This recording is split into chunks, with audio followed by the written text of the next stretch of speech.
Hello and welcome to Todd Rolls Dice, where we're going to take a look at our first WarCom preview for the new Chaos Knights Codex.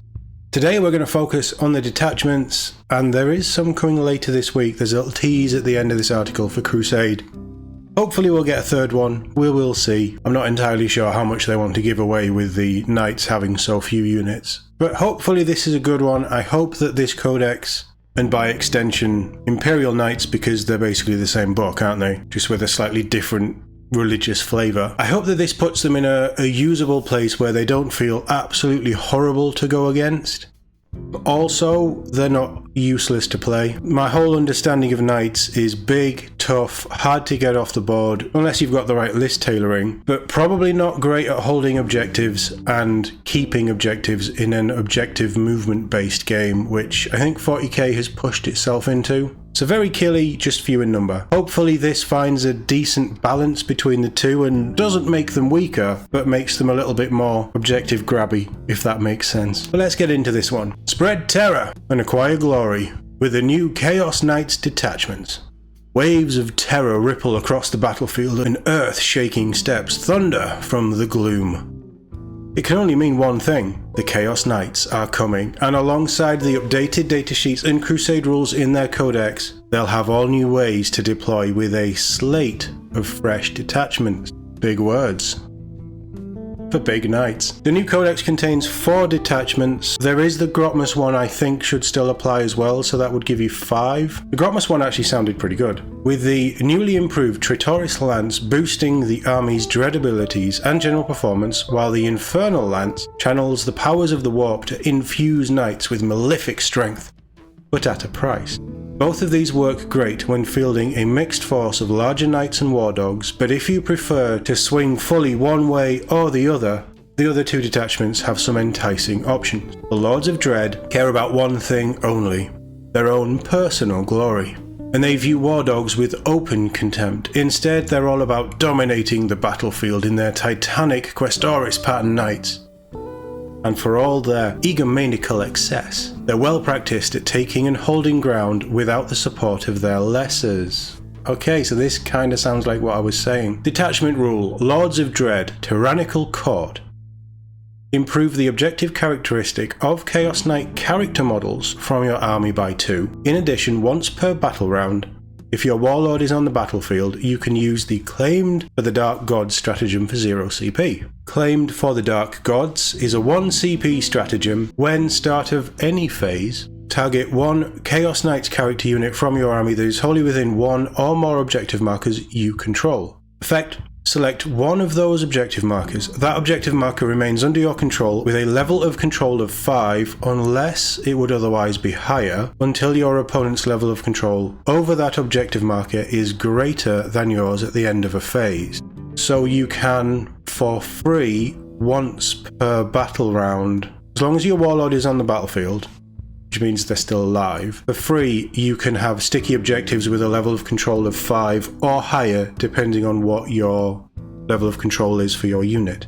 That's pretty nice. I have to say that might just solve the objective keeping abilities for the big boys. Quite like that. All of their stratagems are geared towards your character unit, and they notably come stocked with more enhancement options than usual, 6 to be precise. Okay, I like that they're tweaking the formula. We might be in the last year or coming up to the last year of 10th edition. I finally feel like they've kind of learned, and we're starting to see them tweak things for different armies and make them a little bit more individual for those armies, which is all good. So 6 enhancements, all of them give a knight a passive bonus, such as Warp-Born Stalker, which bestows Deep Strike. Okay. Titanfall, anybody? Chaos Titanfall. Now I'm in. I'm sold. And each comes with a powerful once per battle ability. If a particularly lethal attack looks like it will slip past your armor, for instance, the Blessing of the Dark Master can knock that damage down to a 0.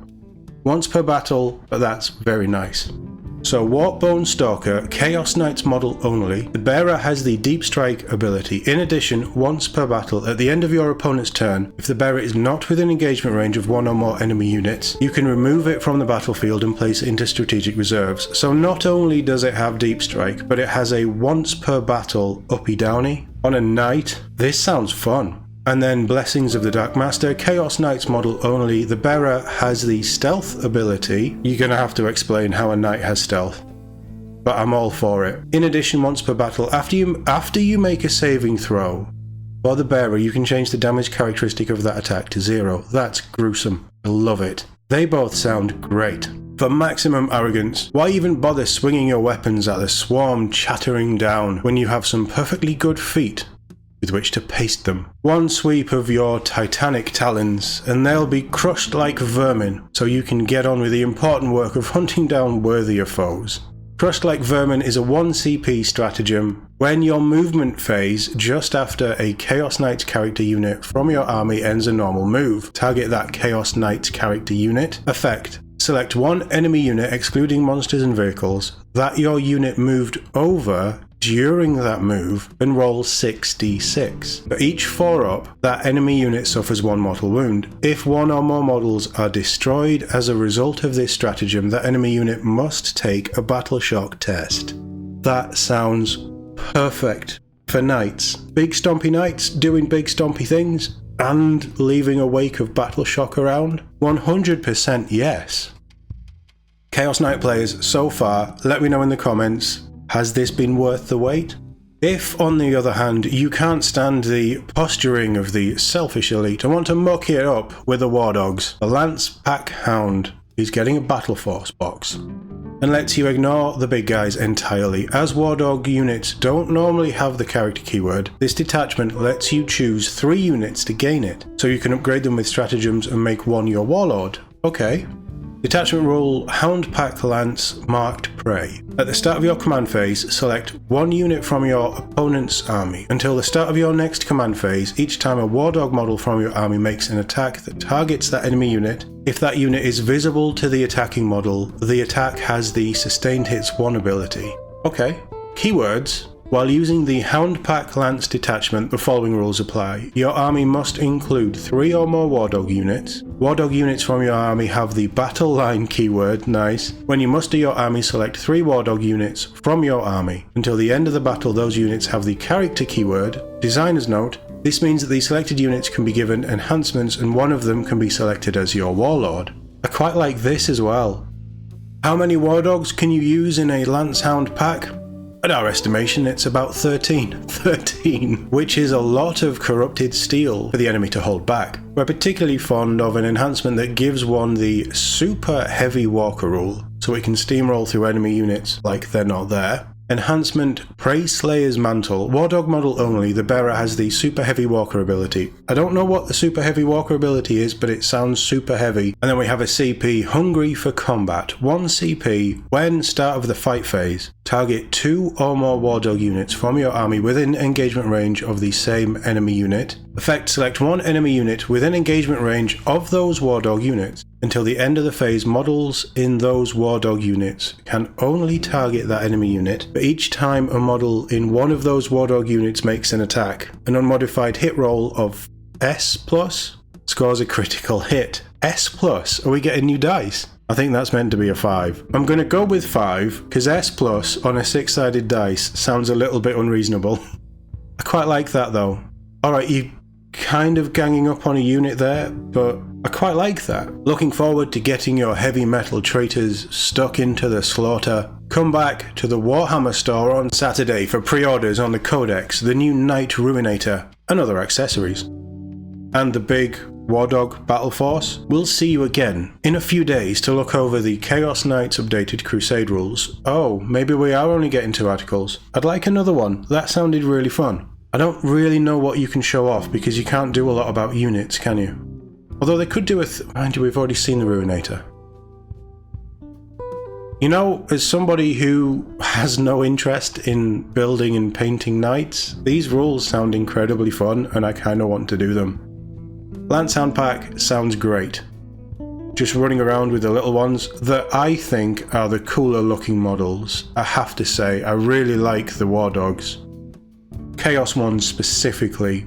If I was going to do Knights, it would be Chaos Knights, but that's really, really cool.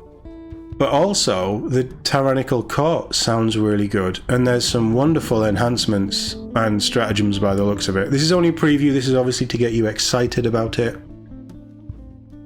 Chaos Knights players, you're getting 4 new detachments, 2 mixed, and then 1 for each of the big boys or the slightly smaller big boys. Let me know what you think off the back of this preview in the comments below. We will of course be looking at the Crusade stuff when that drops. This Crusade is close to my heart, and I'm planning a Crusade army of my own. Not Knights, but we'll talk about that next week. I might talk about it this week if the excitement can't be contained. But let me know what you think in the comments below. As always, thank you very much for watching, and I'll see you all in the next one.